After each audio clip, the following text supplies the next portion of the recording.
कल्पना करा, एखादा लेखक आपलं सर्वस्व पणाला लावून एक पुस्तक लिहितो. ते प्रकाशित होतं, पण त्याच्या केवळ 900 प्रती विकल्या जातात. बापरे, फक्त 900? हो, आणि प्रकाशक स्पष्टपणे सांगतो की हे पुस्तक चालणार नाही आणि तो लेखकासोबतचा करारच रद्द करतो. हे म्हणजे एक निर्विवाद अपयश, बरोबर? हो, अशावेळी बहुतेकांनी हार मानली असती. पण आज आपण अशा एका पुस्तकाबद्दल बोलणार आहोत, ज्याने याच अपयशाच्या राखेतून भरारी घेतली आणि ते मानवी इतिहासातील सर्वाधिक खपाच्या पुस्तकांपैकी एक बनलं. नमस्कार मित्रांनो, आपल्या YouTube चॅनलवर आपलं स्वागत आहे. आजची आपली ही चर्चा खऱ्या अर्थाने एका जादुई साहित्यकृतीवर आहे. अगदी बरोबर.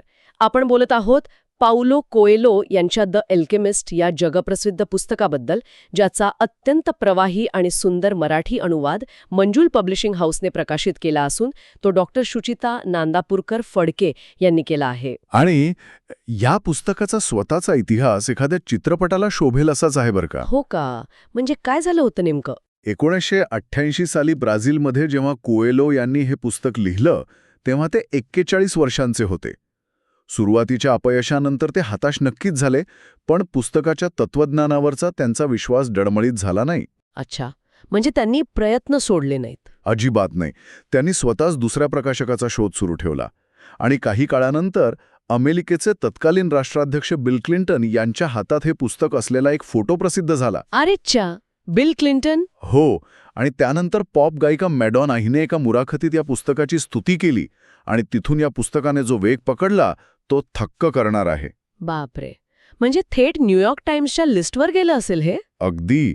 सर्वाधिक खपाच्या पुस्तकांच्या यादीत तर सलग 400हून अधिक आठवडे विराजमान होतं. ठीक आहे, आपण हे थोडं उलगडून पाहूया. एक पुस्तक ज्याची कथा एका साध्या मेंढपाळाभोवती फिरते, त्यात अशी कोणती जागतिक पातळीवरची जादू आहे जी माणसाला स्वतःच्या आत डोकावून पाहायला भाग पाडते? तोच तर मूळ गाभा आहे या कथेचा. हो ना. आजच्या या चर्चेचे मुख्य उद्दिष्ट केवळ ह्या पुस्तकाची कथा सांगणे हे नाही, तर त्यातील जीवन जगण्याचे तत्वज्ञान समजून घेणे हे आहे. जे वरवर साधं वाटतं पण वास्तवात अत्यंत सखोल आहे. नक्कीच. तर ह्या कथेचा नायक आहे सँटियागो, स्पेनमधील अंदालुसिया प्रांतात राहणारा एक तरुण मेंढपाळ. त्याला धर्मगुरू बनण्याची घरच्यांची इच्छा असते, पण त्याला जगातील नवनवीन वाटा चोखाळण्याची ओढ असते. त्याला जगभ्रमंती करायची असते थोडक्यात. हो, आणि एकदा एका पडक्या चर्चमध्ये एका जुन्या सिकॅमोर वृक्षाखाली झोपलेला असताना त्याला एक स्वप्न पडतं. कोणीतरी त्याला इजिप्तच्या पिरामिड्सजवळ घेऊन जातं आणि सांगतं की तिथे एक मोठा खजिना दडलेला आहे.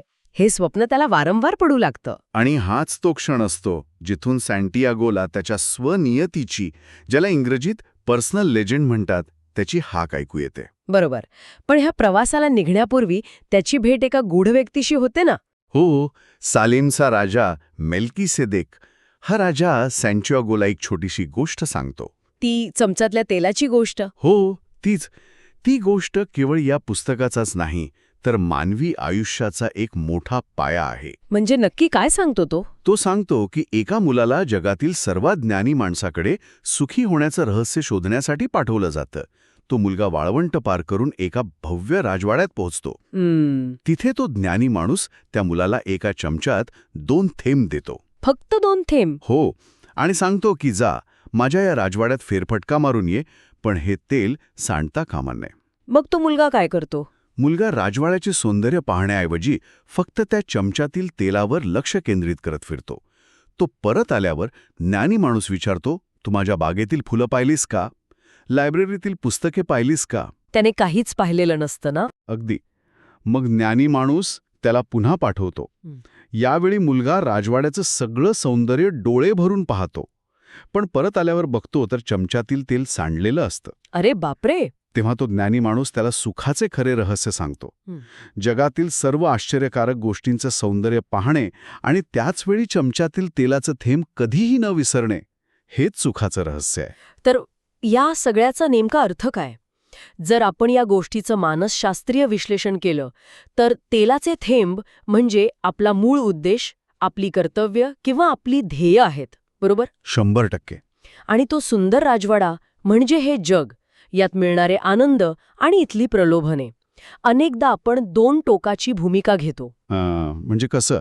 एकतर आपण आपल्या करिअर किंवा ध्येयाच्या इतके आहारी जातो की आजूबाजूच्या जगाचं सौंदर्य, आपली नाती, आपला आनंद आपण पूर्णपणे गमावून बसतो. हो, आपण फक्त त्या तेलाच्या थेंबांकडेच बघत राहतो. अगदी तेच.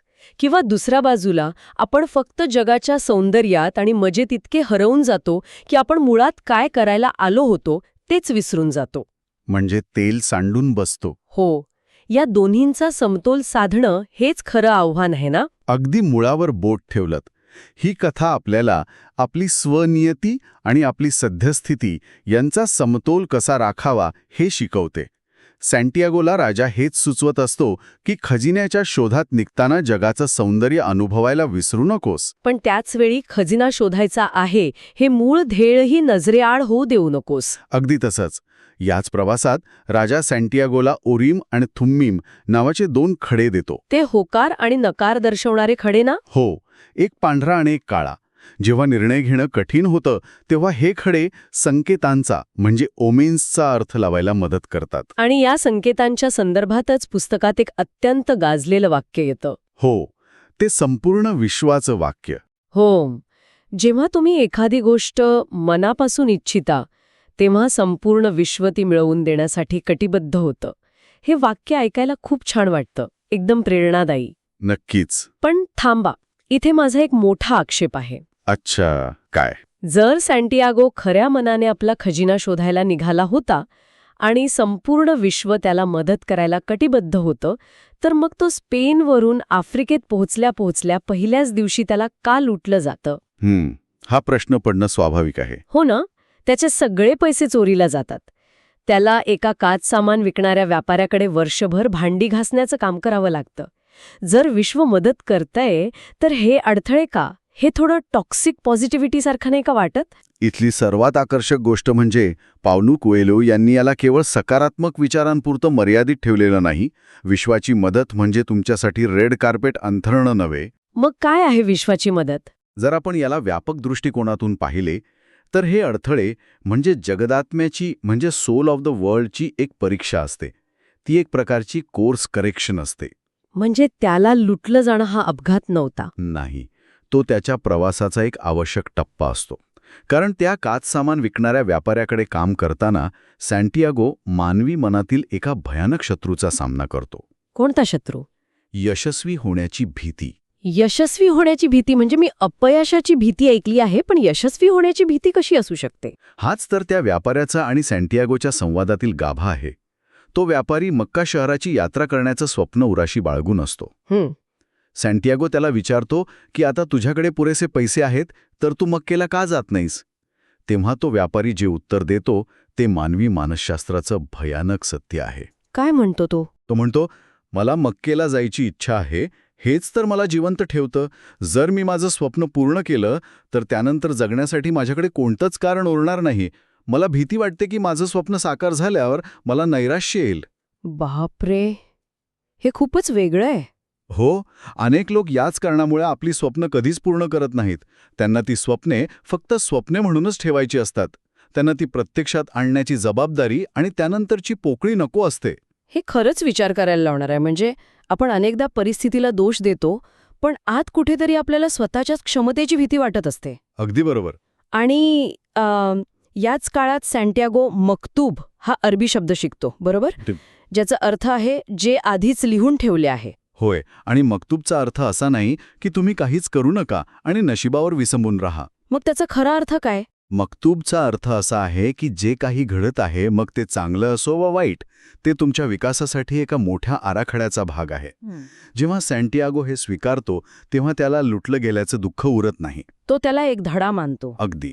तो तिथे अरबी भाषा शिकतो, व्यवसायातील बारकावे शिकतो आणि वाळवंटातील जगत भाषा समजून घेण्याची तयारी करतो.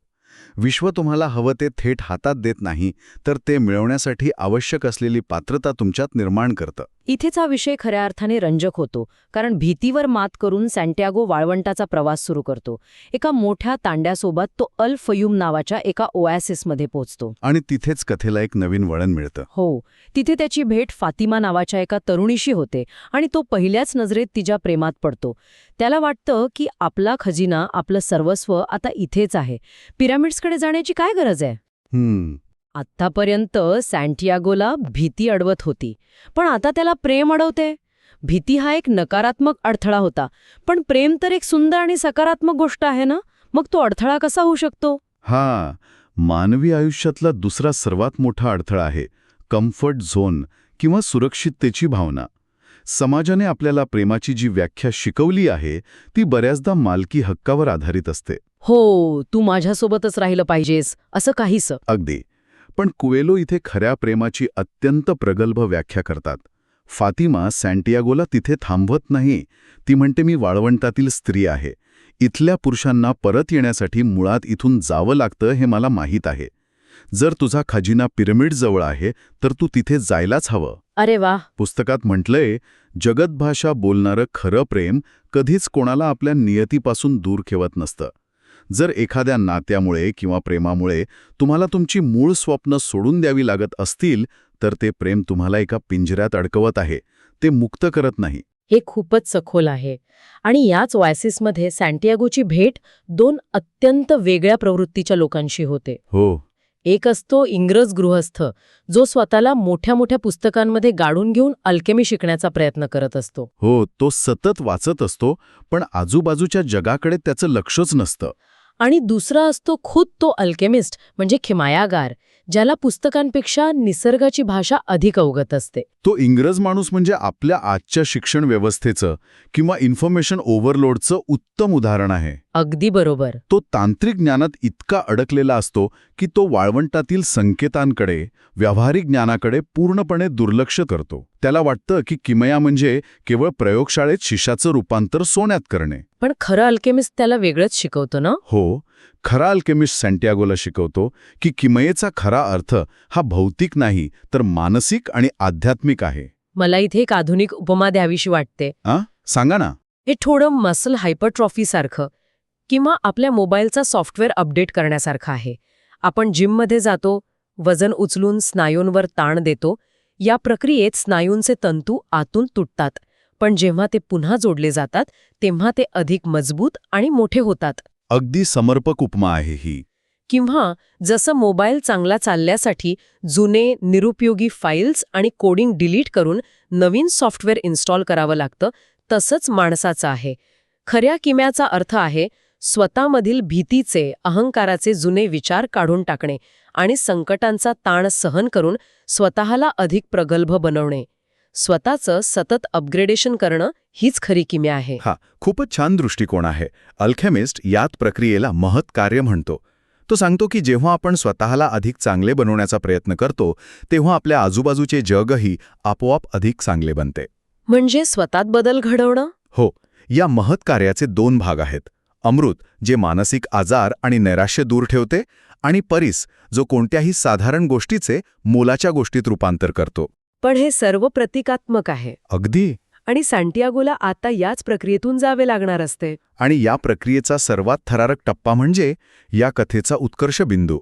जेव्हा अल्केमिस्ट आणि सँटियागो पिरामिडच्या दिशेने जात असतात तेव्हा वाळवंटात टोळी युद्ध सुरू असतं. एका क्रूर टोळीच्या सैनिकांकडून ते दोघे पकडले जातात. तो प्रसंग अंगावर काटा आणतो. हो ना.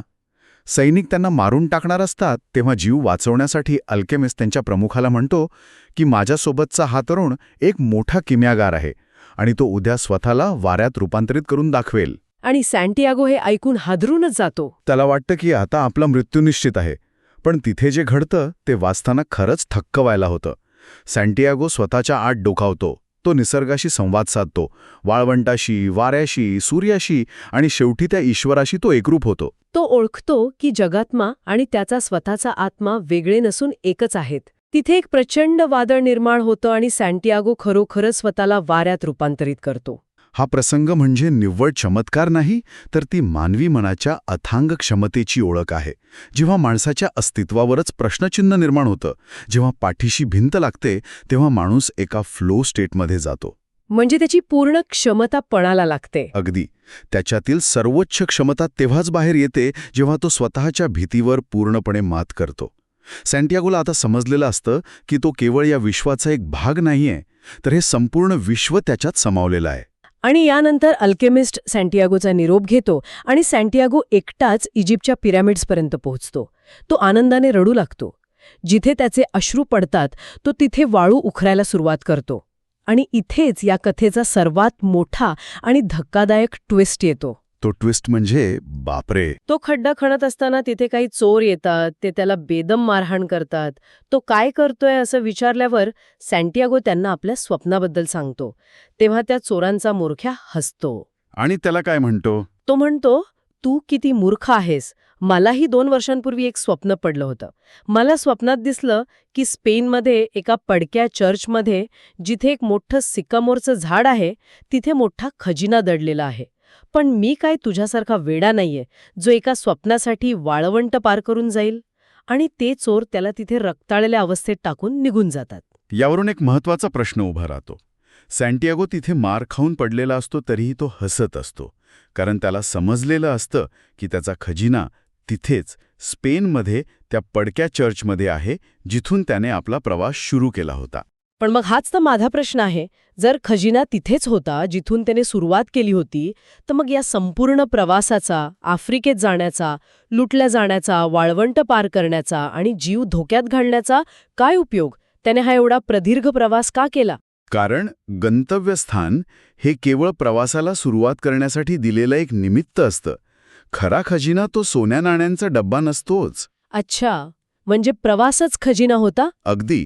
जर सँटियागोने तो प्रवास केला नसता तर त्याला वाळवंटाची भाषा कधी समजली नसती, त्याला फातिमाचं प्रेम मिळालं नसतं, काचसामान व्यापाऱ्याकडून तो मक्तूब शिकला नसता, त्याला खऱ्या अल्केमिस्टची भेट झाली नसती. आणि सर्वात महत्वाचं म्हणजे स्वतःच्या आत्म्याची ताकद कधीच समजली नसती. हो, तो प्रवास ही जगदात्म्याने घेतलेली त्याची परीक्षा होती.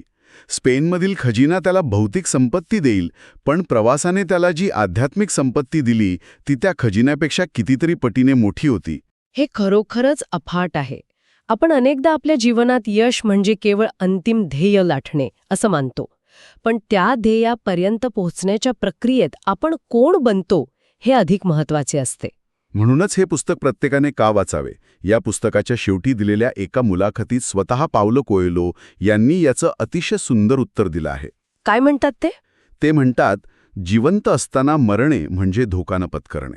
क्या बात है. कोएल्हो स्पष्ट करतात की माणसाने आयुष्यात केवळ साचेबद्धपणा आणि सुरक्षितता स्वीकारली की जीवनातील चैतन्य संपते. आपण अपयशाच्या भीतीने किंवा समाजाने घालून दिलेल्या नियमांमुळे आपली स्वप्ने, आपली स्वनियती मारून टाकतो. हे पुस्तक आपल्याला अपयशाच्या भीतीवर मात करायला शिकवतं. ते आपल्याला आपल्या हृदयाचं ऐकायला आणि आपला स्वतःचा खजिना शोधायला धैर्य देतं. खरंच, द अल्केमिस्ट हे फक्त एक पुस्तक नाहीये, तर ती माणसाने स्वतःच्या आत डोकावून पाहण्याची आणि स्वतःमधील किमयागार जागृत करण्याची एक निरंतर प्रक्रिया आहे. आजच्या या चर्चेच्या शेवटी आपण सर्वांनी स्वतःला एक प्रश्न विचारण्याची गरज आहे. आपल्या आरामदायक आणि सुरक्षित आयुष्यात आपण असे कितीतरी संकेत केवळ भीतीपोटी किंवा लोक काय म्हणतील या चिंतेमुळे दुर्लक्षित करत आहोत. ते संकेत जे कदाचित आपल्याला आपल्या खऱ्या खजिन्याकडे घेऊन जाऊ शकतात. त्या चमच्यातल्या तेलाच्या थेंबांकडे लक्ष देताना आपण आपल्या आजूबाजूच्या सुंदर जगाकडे दुर्लक्ष तर करत नाही ना, की जगाच्या मोहात पडून स्वतःची स्वनियती विसरत आहोत? हा विचार नक्की करा. अगदी बरोबर. मित्रांनो, तुम्हाला जर का हा आजचा व्हिडिओ आवडला असेल तर आपल्या चॅनलला लाईक, शेअर आणि सबस्क्राईब करायला विसरू नका. चला तर मग एका नवीन पुस्तकासोबत पुन्हा भेटूयात पुढच्या व्हिडिओमध्ये. तोपर्यंत नमस्कार.